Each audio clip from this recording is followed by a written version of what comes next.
વડોદરા જિલ્લાના શિનોર તાલુકામાં સાદલીથી કાયાવરોહણ માર્ગના પહોળીકરણની કામગીરી લાંબા સમયથી ધીમી ગતિએ ચાલી રહી છે.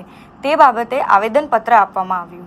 વડોદરા જિલ્લાના શિનોર તાલુકામાં સાદલીથી કાયાવરોહણ માર્ગને 7 મીટરથી 10 મીટર પહોળો કરવાની કામગીરી અંદાજે ₹57 કરોડના ખર્ચે શરૂ કરવામાં આવી હતી.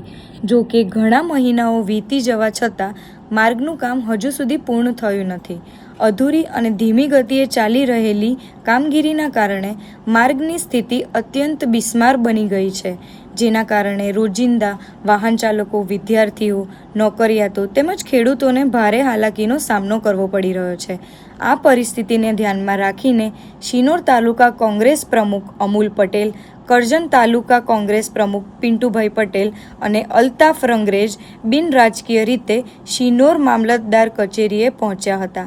તેમણે મામલતદારને લેખિત રજૂઆત કરીને માંગ કરી હતી કે માર્ગનું કામ તાત્કાલિક પૂર્ણ કરવામાં આવે, અન્યથા આગામી 4 અને 5 સપ્ટેમ્બરના રોજ સાદલી સ્થિતિ બિરસા મુંડા સર્કલ નજીક ભૂખ હડતાલ પર બેસવાની મંજૂરી આપવામાં આવે. આ રજૂઆત બાદ માર્ગના મુદ્દે ફરી એકવાર રાજકીય અને સામાજિક સ્તરે ચર્ચાઓ તેજ બની છે. કોઈ રાજકીય પક્ષને લઈને નથી આવ્યા. આજે જ્યારે અમારા પ્રમુખ દ્વારા સાદલીથી કાયાવરોહણ રોડ જે છે એ તદ્દન બિસ્માર હાલતની અંદર છે અને તે છેલ્લા 8 મહિનાથી આવી હાલતની અંદર જોવા મળે છે.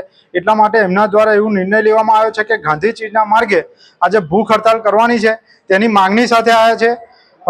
4 અને 5 તારીખની ભૂખ હડતાલ માગેલી છે. સાદલી અને કાયાવરોહણ રોડ જે છેલ્લા 7 મહિનાથી થયો નથી, એટલા માટે ભૂખ હડતાલની માંગણી કરી છે. એ માટે પરમિશન લેવા માટે આવ્યા હતા આજે. અને સરકારની જે બેદરકારી છે, ભ્રષ્ટાચારી હોય કે જે એમની નીતિ છે, એ માટેની અમારી આ લડત છે. અને વહેલામાં વહેલી તકે આ માંગણી જે છે એ પૂર્ણ કરવામાં આવે એ માટે એમની માંગણી છે.